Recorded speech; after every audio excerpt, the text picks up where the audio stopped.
ಕಲ್ಲು ಕ್ವಾರಿ ಮತ್ತು ಸ್ಟೋನ್ ಕ್ರಷರ್ಗಳ ಮೇಲಿನ OTS ಪದ್ಧತಿ ತೆಗೆಯಲು ಅಸೋಸಿಯೇಷನ್ ಒತ್ತಾಯ.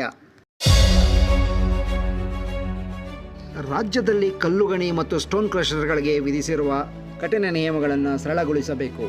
ದಂಡದ ಮೊತ್ತವನ್ನು ಕಡಿಮೆ ಮಾಡಬೇಕು. ಇಲ್ಲದಿದ್ದರೆ ಬೃಹತ್ ಹೋರಾಟ ಮಾಡುವುದಾಗಿ Bengaluru union of Karnataka quarry and stone owners association ರಾಜ್ಯ ಸರ್ಕಾರಕ್ಕೆ ಎಚ್ಚರಿಕೆ ನೀಡಿದೆ.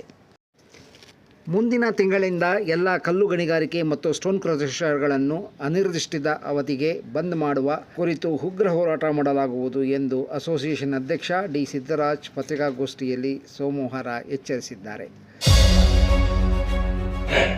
ಓನ್ಲಿ ಎಂಡ್ ಯೂಸರ್ ರಾಯಿತಿ ಫಿಕ್ಸ್ ಮಾಡ್ಕೊಳ್ಳಿ. ಎಂಡ್ ಯೂಸರ್ ರಾಯಿತಿ 80% ಸರ್ಕಾರದ ಕಾಮಗಾರಿನಲ್ಲಿ ಬರ್ತಾ ಇದೆ.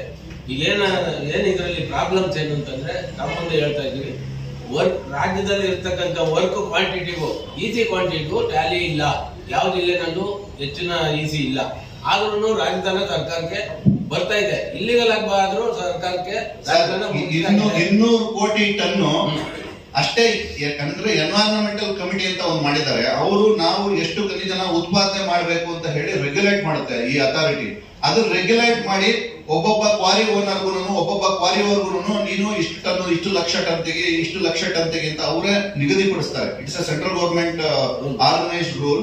ಅಂಡ್ ಸ್ಟೇಟ್ ಗವರ್ಮೆಂಟ್ ಇಂದ ಅಲ್ಲಿ ಒಂದು ಬೋರ್ಡ್ ಮಾಡಿ, ಬೋರ್ಡ್ ಅಲ್ಲಿ ಮೆಂಬರ್ಸ್ ಎಲ್ಲ ಇದ್ದಾರೆ, ಅವರು ಅದನ್ನ ರೆಗ್ಯುಲೇಟ್ ಮಾಡಿ ಕೊಡ್ತಾ ಇದ್ದಾರೆ. ಅದರಲ್ಲಿ 200 ಕೋಟಿ ಟನ್ ಅಷ್ಟೇನೆ ನಮ್ಮಲ್ಲಿ ಪರ್ಮಿಟ್ ಗೆ ಅವಕಾಶ ಇರೋದು.